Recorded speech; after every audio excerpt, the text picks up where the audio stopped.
myself wondering, what did happen to the last 10? I ran away with my life, fast forward, never turn back again. It's kind of funny that the more we pass time, the more we need to set the rewind. And 19 was the year I had to leave you, but now I'm seeing all the signs. Is this really happening? I can't believe it's true. I'm just as surprised as you. Is this really happening? I can't be too sure. It probably sounds funny me using the term art business because, like, what business? I'm very new to this, but I'm trying to take it seriously from the very beginning, not just when I see the views. And I know I can do this. I have been doing this for years. And even if it doesn't turn into like Instagram, YouTube fame, like, I don't care. I just want time to create. I want to share it with people who also love looking at art and hopefully inspire some other people to create as well. It feels really surreal to already be talking about 2025. I can't believe we're halfway through this decade already. Like, where did this decade go? We're already in the second half. That's crazy.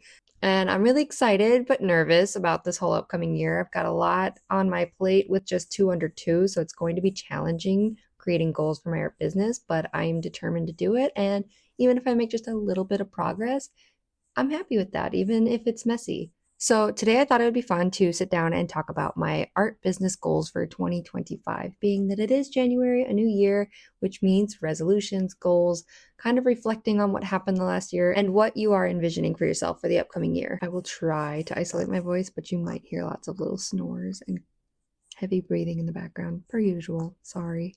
So diving in with goal number 1, that is going to be my art-related goals. Firstly, I would really like to complete an entire sketchbook, not a 6 pages short sketchbook, but an entire sketchbook. And that would be this guy right here. One sec. You guys have seen pretty much exclusively this sketchbook being actively worked on over on Instagram.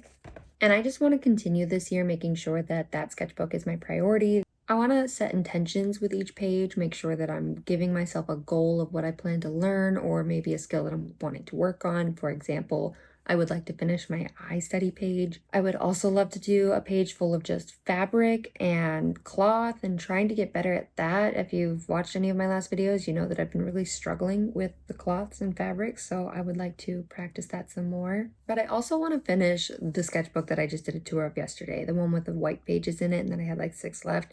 I feel like I cannot abandon that book. There are just a few pages left. So comment down below a couple of ideas of what I should fill those pages with. Another art goal that I have for myself this year is to complete at least 1 drawing challenge, and I really do want to try and stick to just drawing with those challenges.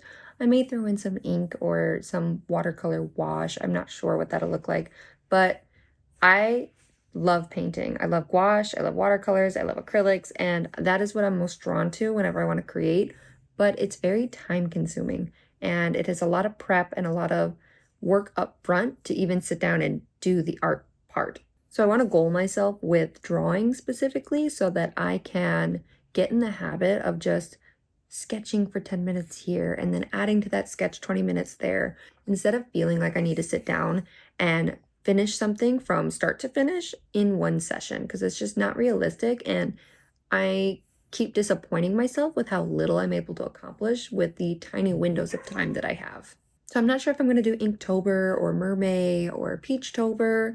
Comment down below one of your favorite drawing challenges. Maybe I'll look into that one. I don't know which one I want to do or when I'm going to be ready, so that will probably determine which one I end up picking. Probably going to be Inktober because that's the one that I've tried and failed to finish year after year after year. So I kind of feel like I need to go and like kick Inktober's butt. Like, this is the year I'm going to finish one of these drawing challenges. But I think the overall goal there is just to embrace the fact that not everything has to be perfect and polished, to embrace the messiness of art, embrace those quick, loose sketches, and get consistent with just showing up to the page regularly. Maybe not even every day, but just regularly. Next up is not losing my consistency on YouTube. Now, I have not struggled yet with consistency on YouTube. I have kept the goals that I have set for myself, but I have struggled with consistency on other platforms in the past, and I don't want to lose that this time. So my goal for 2025 with YouTube is to keep showing up, keep making content. And like I just talked about in my last video, I'm going to aim to make 75 videos in 1 year. I originally was doing 75 videos in a row, like every day, but with 2 babies under 2 and a husband and a house to manage, that just wasn't realistic for my season of life. And that looks different for everybody. And for me, that means that I'm going to do 75 videos in 1 year. That is what I'm committing to.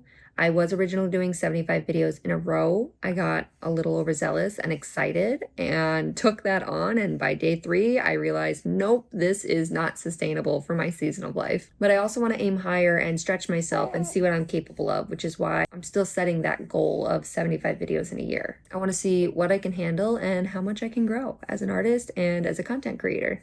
I'm not putting a subscriber count on my goal list for 2025 just because I really don't think that's what's important over here. I'm more focused on creating higher quality videos for you guys rather than just churning stuff out and worrying about the numbers. I want to get better at filming, get better at editing, make sure that my audio and my visuals actually make sense and aren't blurry or having mic issues. And just get good at making content. And then maybe next year I'll set a goal for numbers, but that just doesn't seem important right now. Which leads me into my last goal, which is a little more tangible, and that is my follower count for Instagram. I would love it if I could grow to about 2,500 followers on Instagram. And the only reason that I'm willing to put an actual concrete number on that is because I've been on Instagram for a long time. I feel very comfortable making reels, even if they're not always that great, but I get the process. It's not new to me. I feel very comfortable engaging on that platform. It's not new.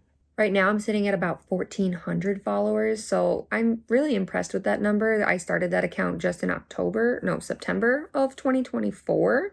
I can make a video about that and how I grew that following so fast. If you'd like me to, just comment down below asking for that video. But I feel like another 1,000 is very manageable to do in a year.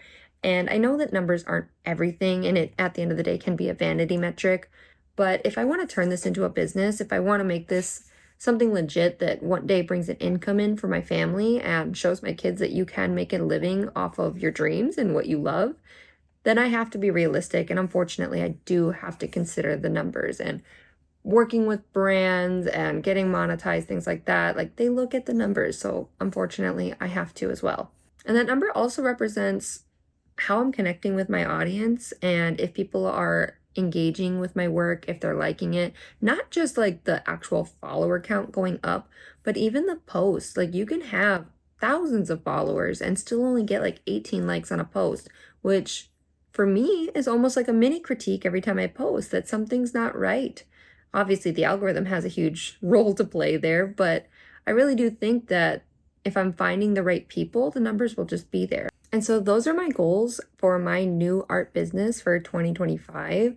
Some of them feel much more tangible, like hitting the numbers goals for Instagram, while others are more of building good habits from the beginning and having mindset shifts. I'd love to hear from you guys. What are your creative goals for the new year? Are you working on consistency like me? Are you trying a new medium? Are there any big projects that you're trying to finish up? Seriously, let me know. I always love to engage with the comments. I leave lots of long replies, probably more than you guys are willing to read, but let me know what's going on in your lives too. I really want to hear about it. Thanks so much for being here and supporting me on this journey here and on Instagram. I know a lot of you go between both of those platforms, so thank you so much.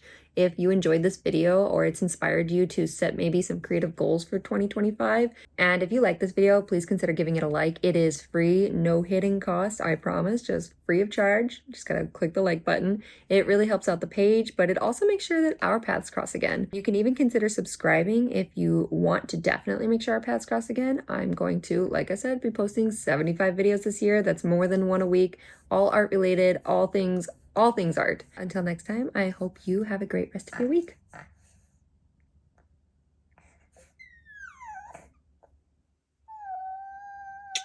What a way to end this video.